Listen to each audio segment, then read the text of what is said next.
In terms of dairy markets, I've spent the last 2.5, 3 years in Europe with Fonterra, as was said, and I talked a lot about what the international market dynamic was and why Europe should not consider the New Zealand dairy industry to be a threat to their interests.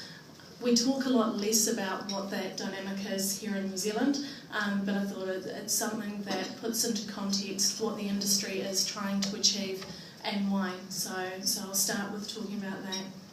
For the last decade, we've seen a dramatic shift in the international dairy dynamic. It's moved from a supply-led dynamic with the European and North American industries heavily subsidising product onto the world market to a demand-led dynamic featuring strong international growth and rising dairy prices generally when averaged across years. Why that's been is because of exceptionally strong demand growth out of emerging nations with changes in the demographics that are going on in those countries, and also a pickup in an increasing appreciation of the nutritional value that dairy products provide as a dietary source of protein. And this is set to continue. To give you an appreciation of the size of that demand, global dairy demand is increasing by about 20 billion kilograms of milk per year, and that's roughly equivalent to New Zealand's total annual production of dairy products being added to demand every year. So New Zealand produces approximately 3% of global dairy production, and the FAO estimates that global dairy demand is increasing by roughly 3% per year. As I said, the biggest contributors to that growth are the emerging nations. It's not just China, it's also India, it's the Latin American economies, it's the Asian economies in there. When I joined the dairy industry, there was a lot of talk about Brazil being the next global exporter of dairy products, that its production and what it exported onto the world market would grow to rival New Zealand. That hasn't happened, and it's not through a lack of production growth in Brazil. Instead, what we've seen is that dairy consumption growth has been highly correlated to economic development. So in Brazil, the economy's been growing strongly, dairy production's been growing, and the population and increased consumption has just acted as a sponge for that additional production. In India, in the next 10 months, the demand growth there will likely exceed New Zealand's supply growth for the next 10 years. And why this is it's linked to growing middle classes and improved diets. As I said, there's increasing appreciation of the dietary goodness of dairy products. And it contains 15 essential nutrients, but also protein, which has a high level of dietary availability. And so this is something that's growing in terms of appreciation. Last year, the FAO actually came out with new research that ranked different or had an assessment on the different availability of protein. So not all proteins are created equal, and dairy came out very well from that assessment. In China in recent years, we've seen an explosion of infant formula demand. I think you probably all would have had an appreciation of that from recent media coverage. And that's been driven by urbanisation and working mothers in China. So often children are left with their grandparents, or both parents go out to work, and infant formula is playing a very important role in nutrition for those children. Obviously, with the one-child policy, the Chinese people are very focused on providing good nutrition for their children. Much of the demand is coming from, and will continue to come from, countries that are a lot less endowed in terms of the natural resources required for dairy products than New Zealand.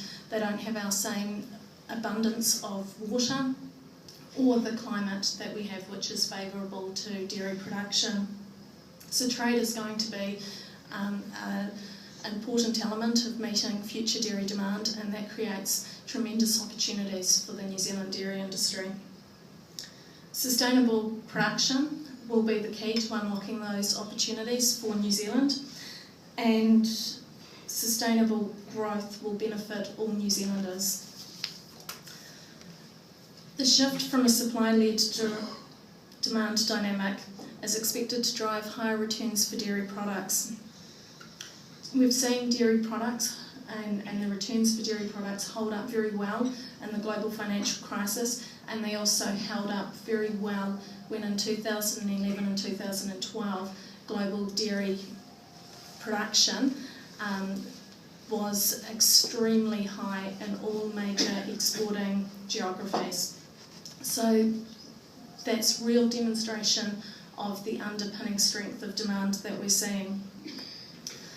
And with that, we can expect an increasing trend in dairy prices. Increased dairy returns will mean increased economic prosperity for New Zealanders. And as an example, NZIER completed a report in 2010 which looked at dairy's contribution to the New Zealand economy. That report estimated that a $1 increase in dairy payout delivers increased spending availability of around $270 for every man, woman and child in New Zealand. Or another way to look at that is that without dairy's contribution, the national surplus of 620 million, trade surplus of 620 million in 2012 would have been a $13 billion deficit, and with associated increases in borrowing. So that's the picture of the opportunity that's there, and the dairy industry recognises that there are challenges that sit alongside this. To be able to continue growing that opportunity and delivering for not only those of us in the industry but for all New Zealanders, which is a priority for us, we need to grow production and continue producing current production in a way that's sustainable. The understanding that we have of sustainability and the understanding that our global customers have of sustainability is a triple bottom line one. One of the responsibilities that I had for Fonterra when I was in Europe was representing Fonterra in the Sustainable Agriculture Initiative. The Sustainable Agriculture Initiative is a global platform of food companies, so your large global food brands belong to this initiative. It works to promote sustainability throughout the supply chains, and particularly at the farm end, which is viewed as pre-competitive in that space. Generally, when I was participating in those conversations, the challenges are related to agricultural sustainability were mirrored for all of the other companies in the way that they were thinking and approaching it. So I think it is reasonable to say that the understanding that the New Zealand dairy industry has of the challenges of feeding an increased global population is mirrored and consistent with the understanding that our global customers have.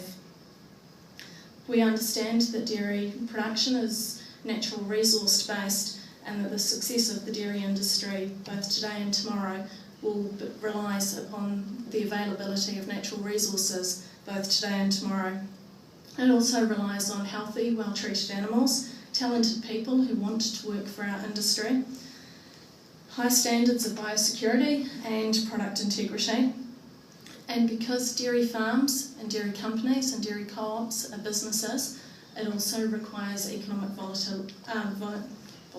viability for those businesses. So that's the challenge, and what we are doing about it is we're stepping up to that challenge. The dairy industry, I think it's fair to say, has a global reputation, or the New Zealand dairy industry has a global reputation for stepping up to challenges and becoming even more successful. We did that 100 years ago when we pioneered butter trade to Europe, so sending butter, frozen butter, halfway around the world. We did it 40 years ago when the UK joined the EU and new markets had to be developed. And today's dairy industry is committed to maintaining and moving forward with that same tradition of stepping up to challenges and becoming even more successful. So what we've done is that 2 months ago we had a parliamentary launch of a new dairy farming strategy.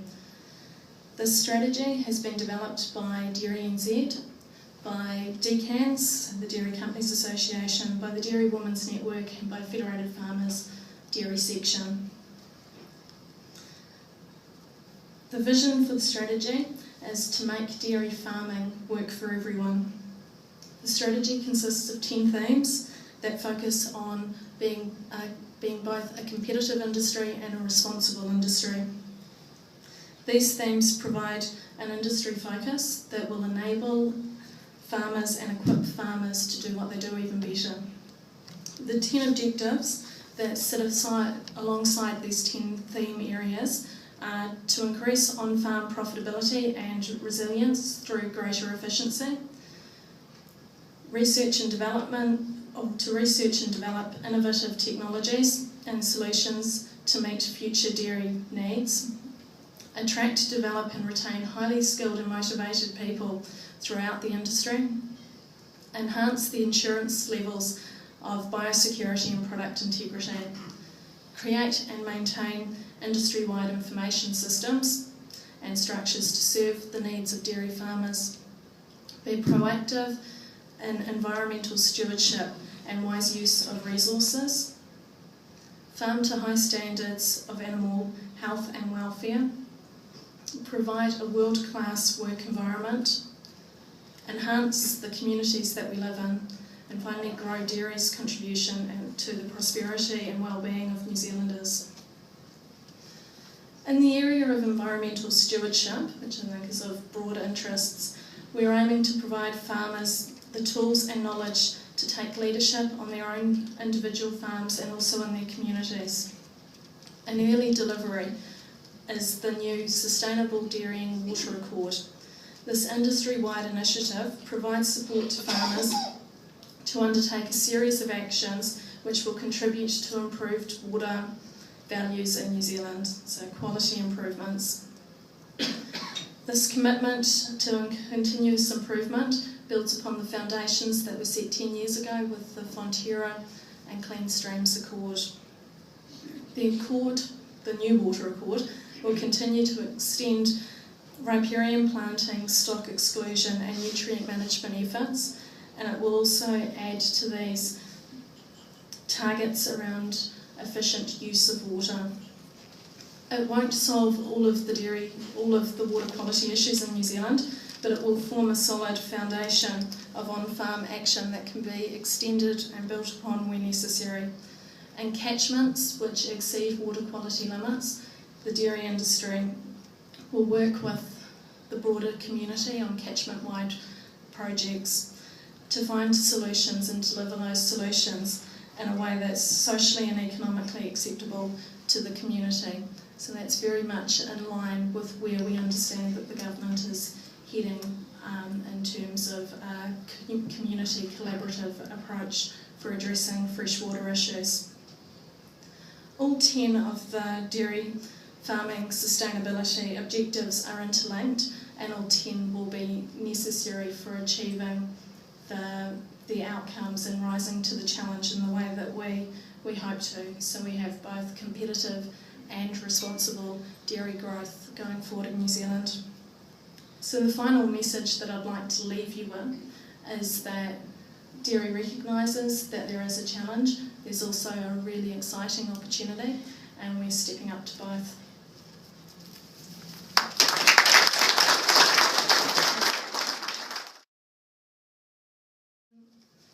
I think on the water one, what we support is the community collaborative process going forward. So working with communities to understand where they set the limits and what they want out of their water resource. Of course, there's a national framework that will sit along top of that, over the top of that. And then as communities, we can have the discussion around what is the best use of the resources that is available to achieve those community objectives.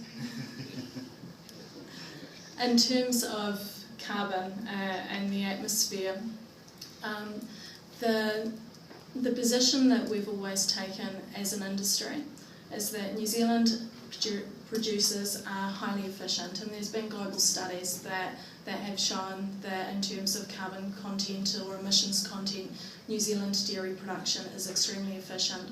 When you're looking at the demand trend that you're looking at globally, and when you have a context which is a global atmosphere,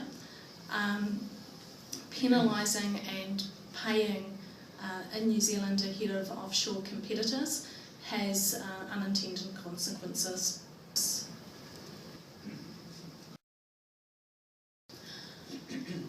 There will be a maximum. What that is, we don't know. So the maximum limit is how many can we have while still delivering sustainability, and the sustainability is a multi-dimensional definition, and we need to have those community discussions. Obviously, if dairy farming impact on water is taking waterways above where the limits are set, then that provides a cap on the number of dairy farms in that region.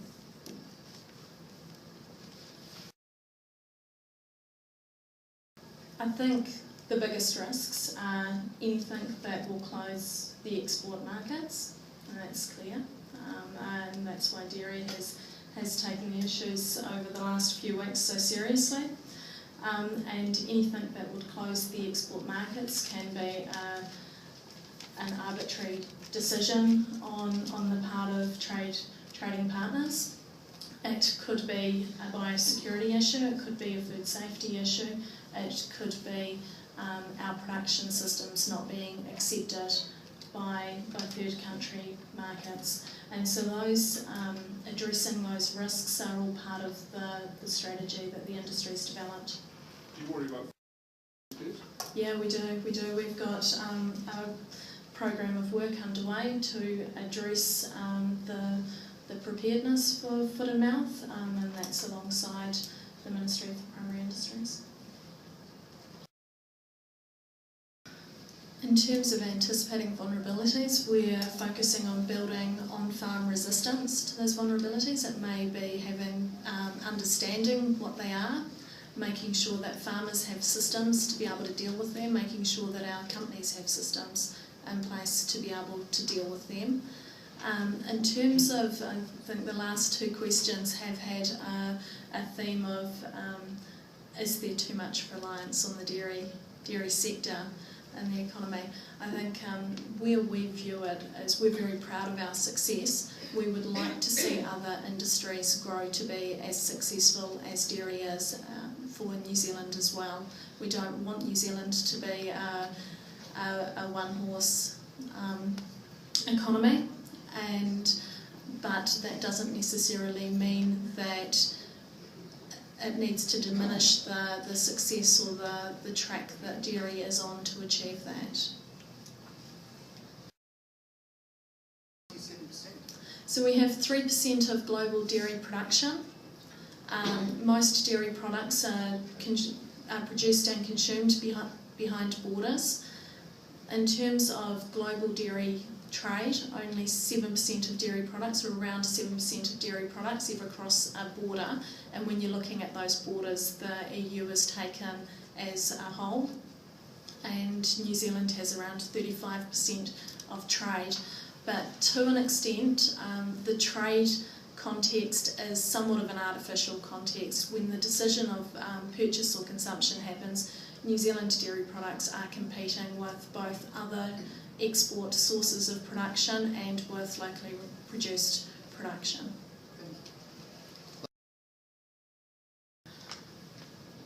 I think I have no judgment on that, and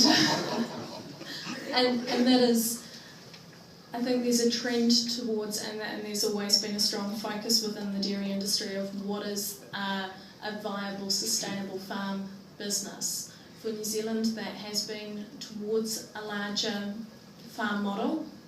From a view of whether it is corporate and whether it is 300 cows or 1,000 cows, as long as the business is viable and sustainable, it shouldn't matter. Both, as long as those criteria are met, then it's positive, whatever the shape of that farm system, farm business is.